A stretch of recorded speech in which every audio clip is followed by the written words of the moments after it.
You should stay in your 3-foot world.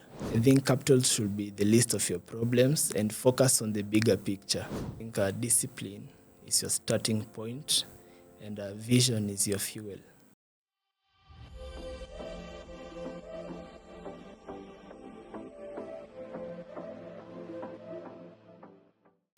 Hello and welcome to the Diary of a Budding Entrepreneur podcast. I'm your host, Martha Munyeki, and today I'm thrilled to host a young visionary who's trying to reshape the future of Africa by transforming how the youth engage with innovation, trade, logistics, all that good stuff.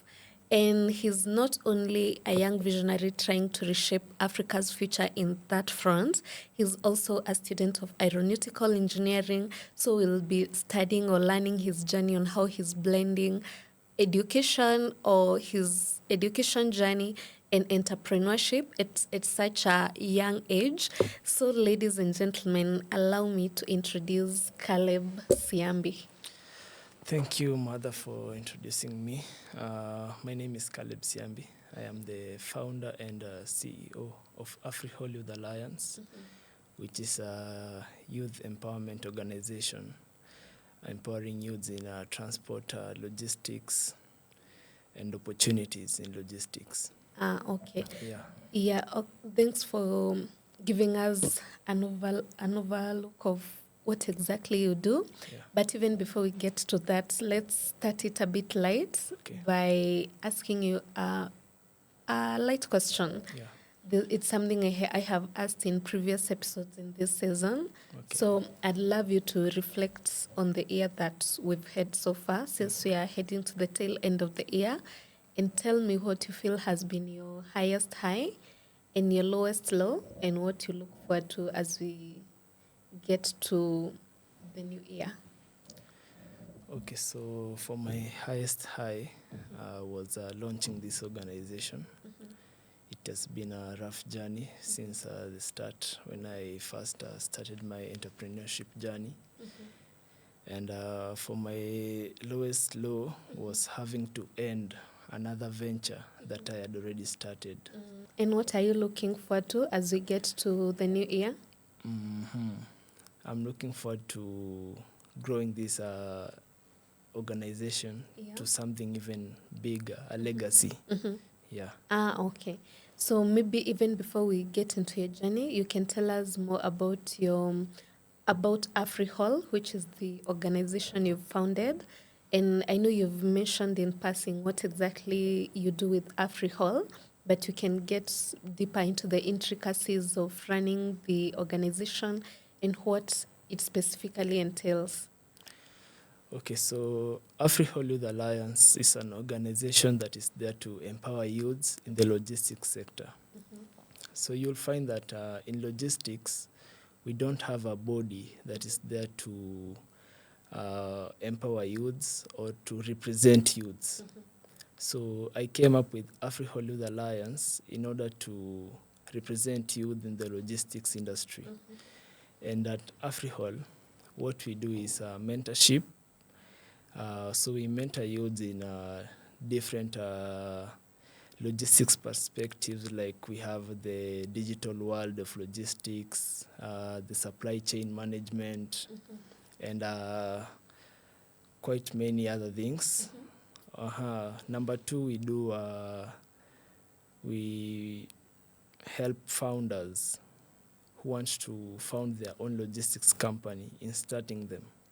So what we basically do is we help start up logistics companies in funding and mentorship. So we'll source for industry leaders who have been there to come in and mentor these guys. And afterwards, we'll fund them to start their own companies. Then the third thing we do is networking opportunities. So we'll offer networking opportunities between the youths and industry leaders and youths from other countries who are still in the same industry in order for them to get insights on what other people are doing in the logistics industry. Yeah. Great. So it feels like you're more of a bridge between people who are aspiring to get into the logistics business and people who are seasoned in the business. Yeah. So I'd love to know, even before we get to your journey, do you personally handle logistics? Like, does your company handle logistics, or it's mainly advisory? It doesn't handle logistics. It's an organization. Mm-hmm. So we are not into logistics, Yeah. but we just advise. Yeah. Okay. So maybe we can get into your journey so that Okay. we can learn how you found yourself in this world of logistics, which is one of the most revolutionary industries in the world. Yeah. So I'd love to take through your journey from childhood to here to see how maybe you were weaved into that specific sector. So probably we can start from your childhood. What kind of childhood did you have? What kind of background did you have as a child, to maybe see how it groomed you to the world of entrepreneurship? Were you surrounded by entrepreneurial guardians or parents, or what kind of background did you observe as a child? Okay. So as a child, my father used to work in the logistics industry. Yeah. So that's where I got the Sid. seed of getting into logistics. So my father's been in the logistics industry for quite some while, quite some time. He has taught me a lot about the industry, and that's where I got my prior knowledge about the industry.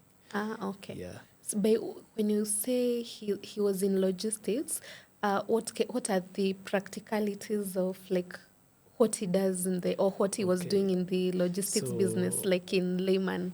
okay, so he was a human resource manager for a logistics company. So he knew the ups and downs in the industry. He knew everything in and out. Yeah. Okay, you mean like a logistics company that handles logistics within the country or internationally? Internationally. Okay. Yeah. In terms of like, is it for cargo or what? Cargo. Cargo? Yeah. Okay. Then you can take us now from childhood. Now we have gotten a picture or a clue of what could have inspired Yeah. your venture from childhood. Now we can get into your, even before we get to your education journey. As a child, observing your father being in the logistics industry and all that, did you at that point think it's something you'd want to pursue in future, or did you have a dream of like the conventional dreams that most children have of what they want to be when they grow up? How was it for you? Initially, I didn't know I'll end up here in the logistics industry. I didn't quite know much about it, didn't want to know much about it. So I just wanted to do something else, not logistics. And what was that? My interest was in aerospace engineering, things to do with As a airplanes. child? Yeah. Oh, wow. So that's where my interest was, to do something to do with aerospace engineering or being a pilot. Yeah. Okay. And how does that transform now when you get from high school? I understand that you're currently studying aeronautical engineering. Yeah. Is it something you chose purposefully, or is what like the how the job system? I don't know Yeah. if you guys did. I don't think you did job. The younger generation, I don't think No. you. But whichever, like government systems of like allocating students to different universities and for different courses, Yeah. was that the case for you, or it's something you purposefully knew you want to pursue since you started high school and all? True. It was something I knew I wanted to pursue. So I wasn't drafted to join a university to pursue that course. Yeah. So it's something that I wanted to pursue initially, and after high school, I had to. Yeah. When you say you had to, is it like based on your qualifications? Because I know you must have performed Yeah. really well. Yeah. Are you comfortable sharing like how you perform now to get admitted to such a course. But they don't know which specific university were you admitted to? For now, I'm doing it. I'm doing mostly online classes, but I'm yet to join the Shenyang Aerospace University, which is in China. Ah, okay. Yeah. Ah, okay. So you're studying virtually. Yeah, virtually. So just getting to know the basics and everything. Yeah, that's what I do.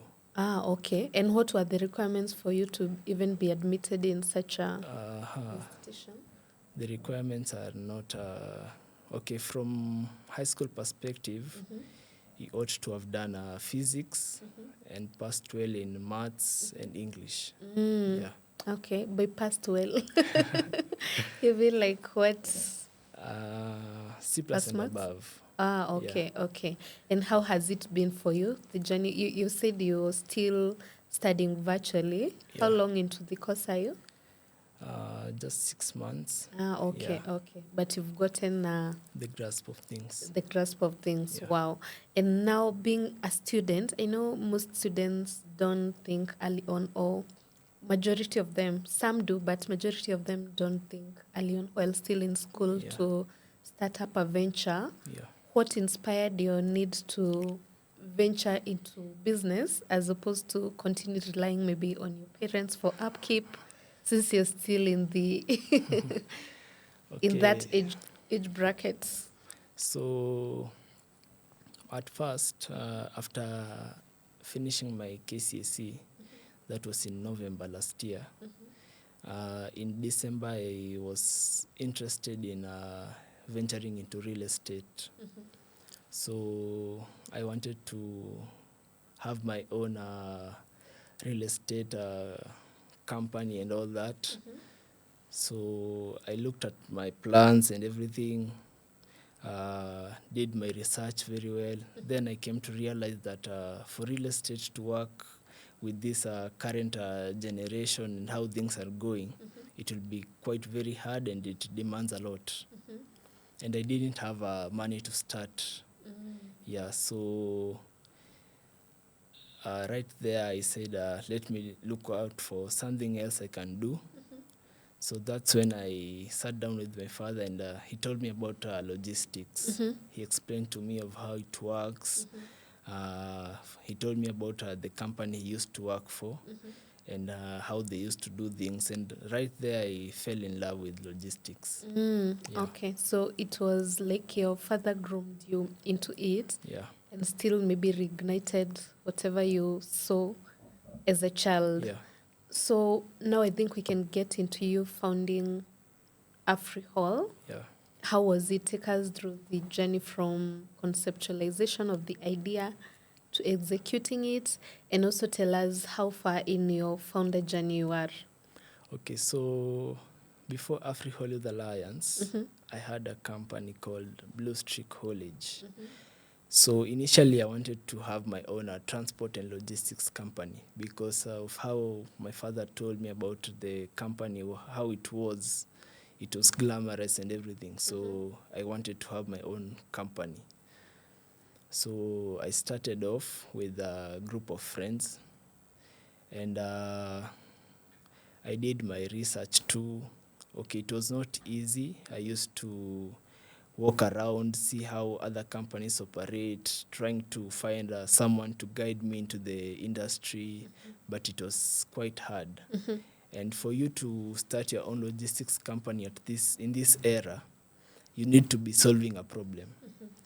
So, like currently, when we speak about solving a problem in logistics, we are looking at either coming up with digital infrastructures or greener technologies, of which I'm not much of a fan of those things. So it came to my realization that this company won't be able to kick off. So I ended it there. Then I sat down and looked at it in this way, like, okay, I wanted to start a company, but it was quite hard. And I asked myself why, because I didn't have someone to guide me through into it, or I didn't have someone to give me capital to start off. So that's when I thought about it and said, if many youths in Africa wanted to launch their own companies, they will still face the same problem I faced. So I looked at it as an opportunity to come up with an organization that will help youths who want to start their own logistics companies be able to start them. Yeah. Great. And how far would you say you are in your journey as a founder of AfriHaul? It has been about 5 months as the founder of AfriHaul. It hasn't been quite easy because when I started, the vision wasn't yet clear. So I met some people, told them about what I want to start, and they were interested. So some of them came on board, and we helped each other in coming up with the concept. But now the problem is in entrepreneurship, many people value the success more, and they don't want to look at the struggles and you have to sacrifice. So I lost a co-founder in the coming up with the concept. So right now I'm only left with a team of around 6 with no co-founder. Yeah. Okay. And seeing that you have a team of 6 people, so these are people who you've employed or the voluntary work. Okay, great. Which is a lesson actually to other founders that when you're starting off, we had a topic on delegation. I think the episode that aired this week, as we record this, it's 19th of November. So the episode that aired this week was about delegation, and we're talking about how it's hard for budding entrepreneurs to delegate because maybe they have limited budgets and such. But as you've touched on it, finding volunteers is an avenue of maybe delegating some of the work you have, and also because you may not be in a position to carry the vision alone. So we can get, I've seen you're quite passionate about youth empowerment. I'd love to know in a nutshell what you envision youth empowerment as, or how you perceive youth empowerment as, and what specific things you're doing with AfriHaul to empower the youth. Okay, so when I talk about youth empowerment, I'm looking at it like it's now time that the youths took over and ran the logistics industry.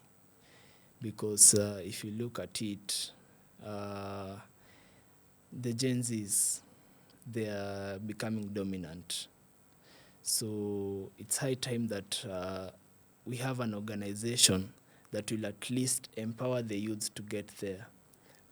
So what we are doing is like, let's say you're a youth, you come to AfriHaul Youth Alliance, you sign up to be a member, and after that, you choose what you want to do in the logistics industry. Whether you want to be an entrepreneur in the logistics industry, or just you want to learn more in the logistics industry or network. So from there, we'll connect you with industry leaders that have been there for so long, who will be having like sessions. So in a session, let's say we invite the CEO of a certain company. They come, they talk to us, they tell us a few things that we should know. Yeah, that's all.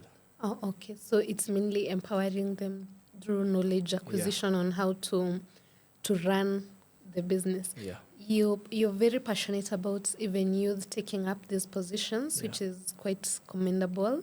I'd love to know if you've encountered any hurdles when it comes to trying to make that shift from this other generation, which is mainly running the logistics industry and all. Have you experienced any friction while trying to navigate the transformation?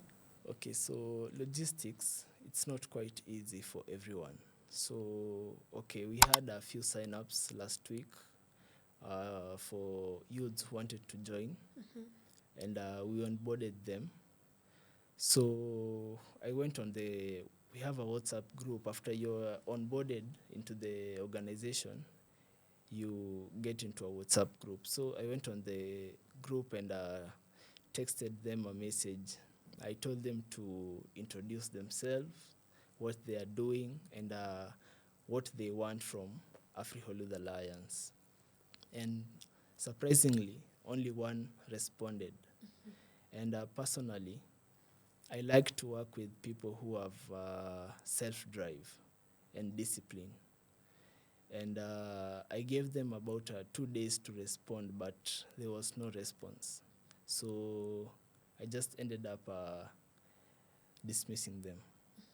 Yeah, so like for you to join AfriHaul Youth Alliance, you have to have the self-drive.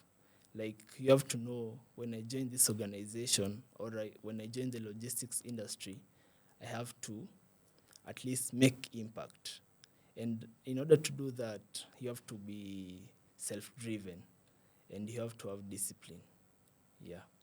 Okay. And specifically on now you say pushing the youth to enter into this space, Yeah. I'd love to know if you've experienced any friction from the older generation because you're trying to like turn tables. Okay, so for me, I have a mentor who also is in the logistics industry, and for him, he actually told me that it's quite a good organization that I'm coming up with, and for them, it's getting quite okay. It's easier for us because with as I said, in logistics, we are now looking at coming up with digital things and all that. So it will be easier for the youth, for the younger generation to adopt to it than guys from the older generation. So coming up with this organization, it's it's saving them the time and everything, because now when the youth take over, it will be easier for them to continue from where the older generation has left. So I don't think there's any friction into that. Okay. Yeah. And since you're looking into empowering the youth into getting into the logistics business, maybe for someone out there who's still trying to figure out something they want to do in terms of their career, and maybe logistics is one of the ventures they can pursue, what would you say are some of the opportunities available for young people in the logistics industry? Okay, so currently we have a lot, mainly on the tech things. So like for AfriHaul Youth Alliance, we do post news every day. So like you'll find on most of our research before posting the news, we come up with like every news has to have like a job opportunity in the logistics industry. And when you look at it, more of it, it comes from the digital perspective, the digital world. So if you're a youth and and you're asking if there are jobs in the logistics industry, yes, there are, but they are mostly looking for guys who have experience in tech. Yeah. Okay. And how specifically is tech being implemented in the logistics business so that for someone who's trying to enter into the business, like they can have a, a visual perspective, or like they can, they can visualize the specific things they'd be expected to do in the industry. So when you talk about tech in the logistics business, what are some of the roles specifically? Is it social media management? Is it automating the logistics business? What specific roles? Okay, we have a few a long time ago. Okay, like in the olden days, you'll find that people used to, let's say, you're a transporter. and I have goods that I want you to transport them for me. So what I'll basically do, I'll get into a WhatsApp group where I'll find it has transporters, and I'll post a message saying that I have this type of good and I wanted it to be delivered from here to somewhere, and if you're a transporter interested, you contact me. So there's a platform called Apex Loads that has changed that. So instead of using WhatsApp groups, they came up with a platform, a digital platform that you just, as a transporter, you sign up, you pay a fee to use the platform, and you'll find that that has minimized a lot of risks in the business, like your goods are getting lost or you don't know who you're dealing with, because for you to use the platform, you have to be verified. So you look at it, and it has reduced a lot of risk, like the verification. At least you know who you're dealing with. At least you know, when I give this guy my goods, they won't get lost and all that. Apart from that, we have when goods arrive at the port, we have the clearance. So you'll find they're automating clearance, and instead of doing paperwork, it's the use of machines and everything. So it makes clearance quite fast and easy. Yeah. Okay. So in that front, the youth will benefit from maybe through innovation of maybe innovating tech-based systems that will help to make the logistics business more seamless. Yeah. And since the youth mainly, you find that majority of the youth, their main barrier to entry into any market is lack of capital or limited capital. Yeah. How do you propose them to navigate that as they try to get into this logistics industry? Okay, capital is always a problem for everyone. But I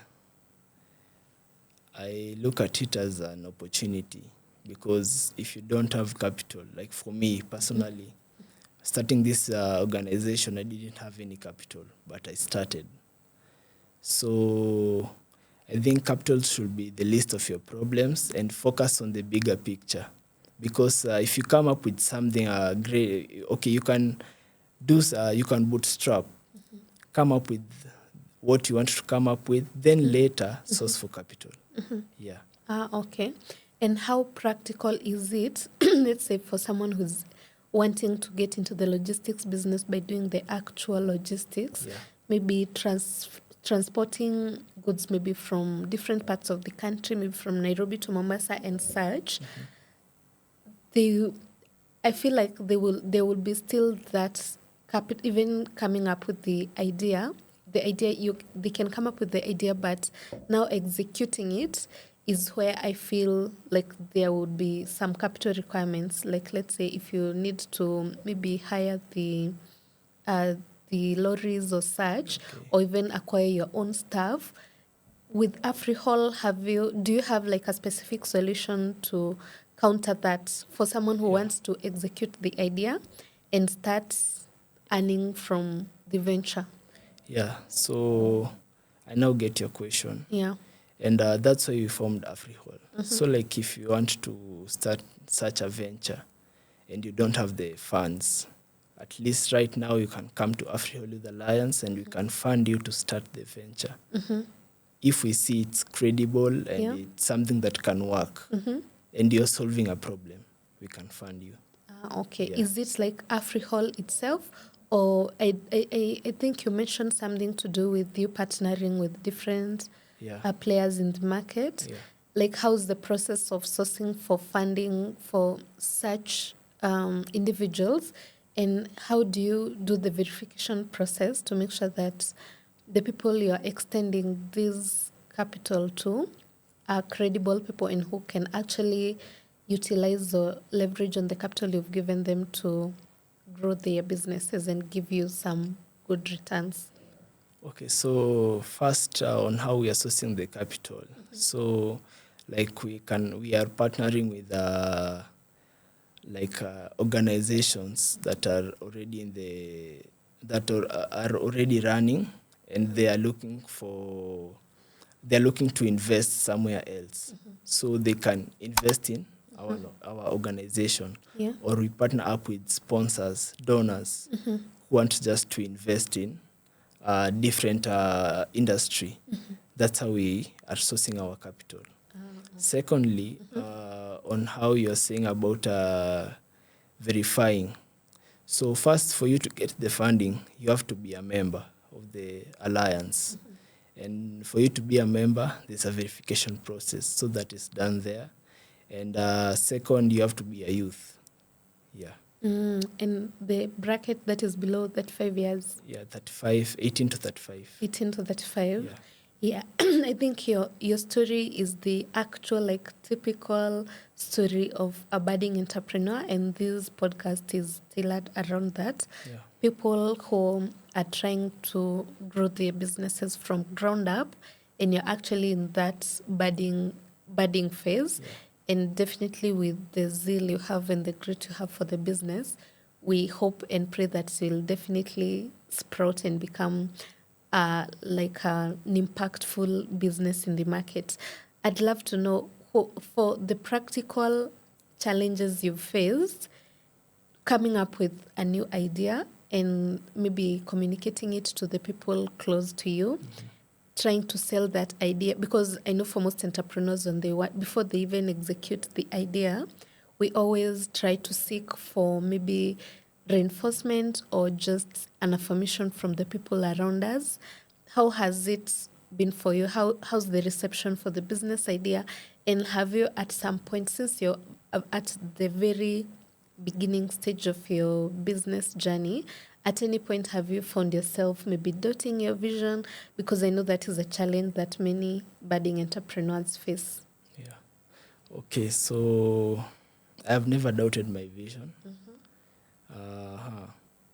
AfriHaul Youth Alliance, I believe it will grow up to be a billion-dollar organization.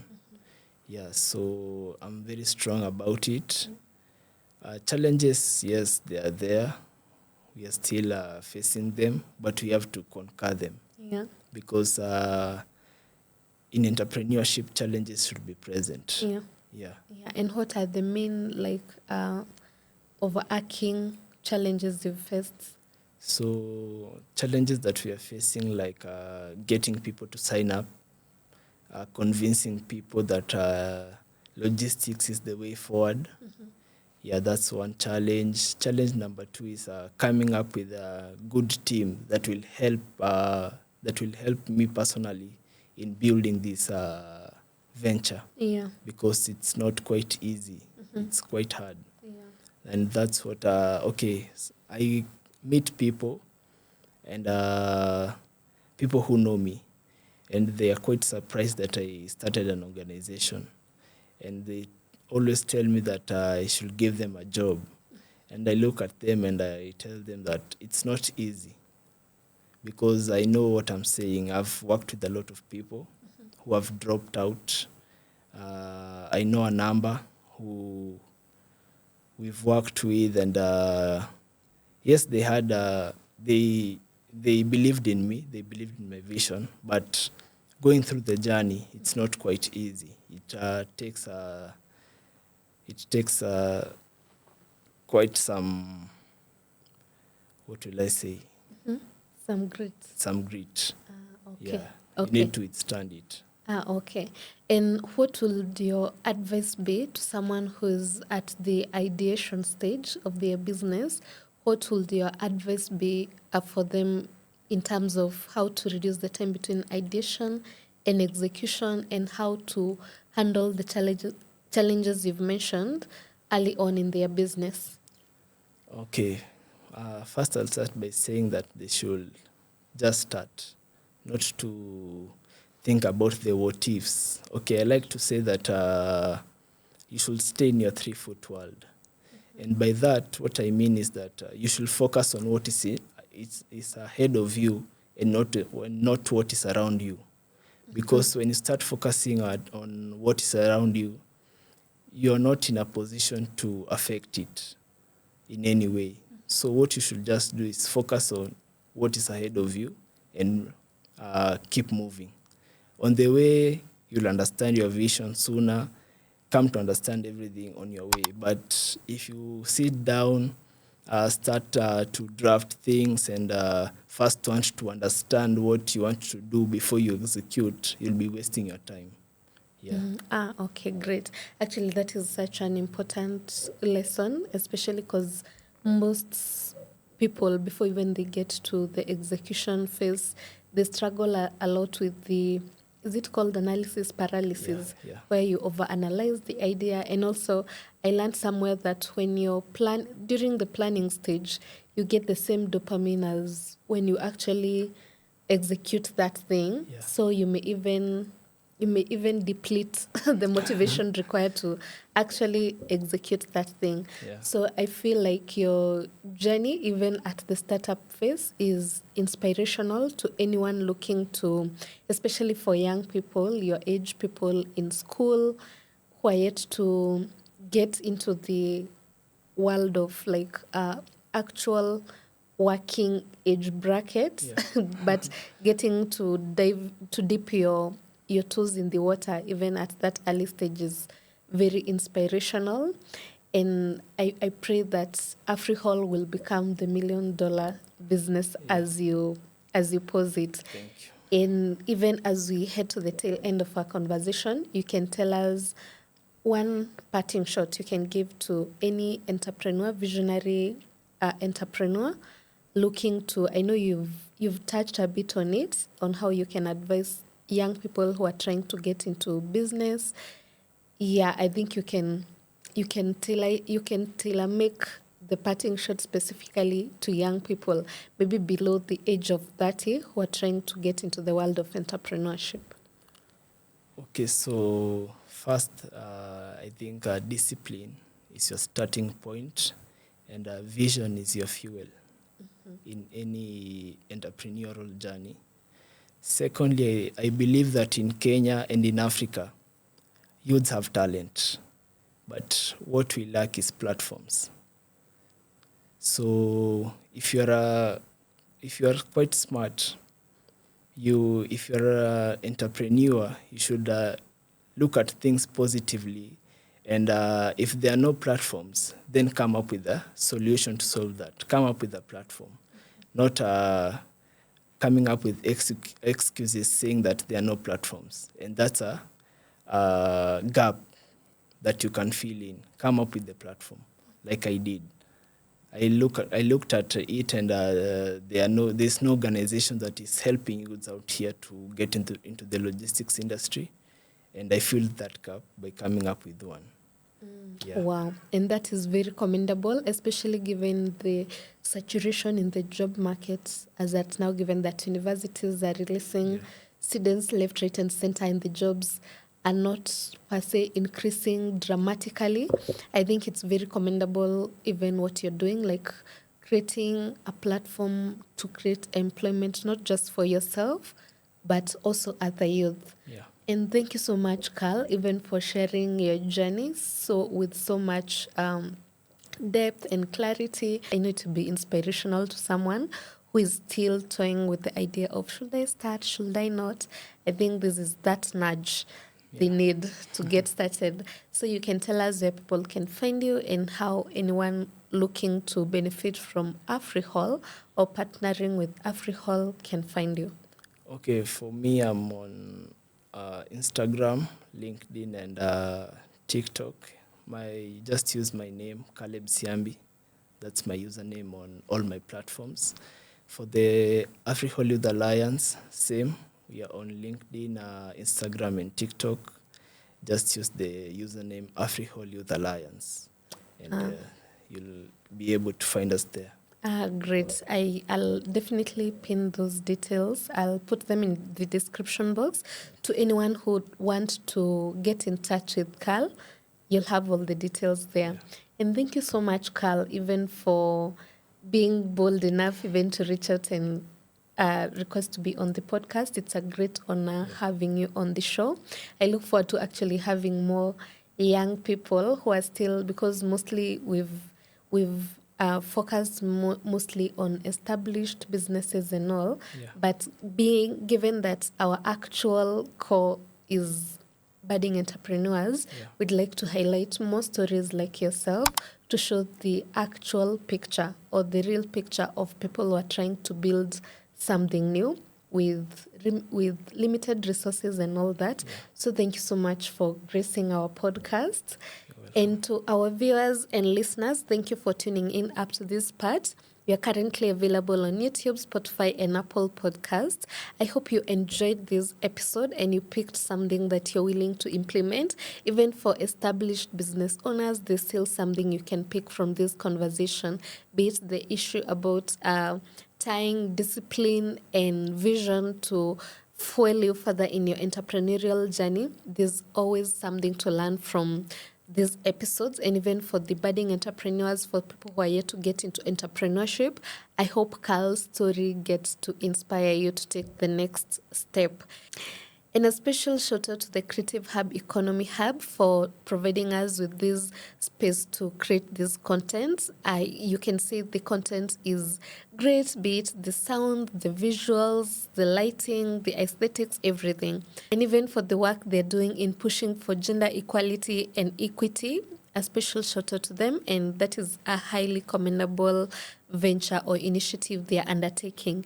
And also a special shout out to Triple M Consortium, which is actually the business that puts bread and butter on my table, given that this podcast is a passion project. So it would be so great if you supported me in those ventures. One being Triple M Suits, where we offer furnished apartments across the country, be it Nairobi, Mombasa, Nakuru, Embu, name it. And also for our insurance arm, where we provide insurance agency services. So if you need expert guidance in any insurance product within the Kenyan market, I'm your go-to person, so you can reach out to me through the details I'll provide in the description box. And I look forward to serving you. And thank you so much once again for tuning up to this part. And until next time, bye-bye.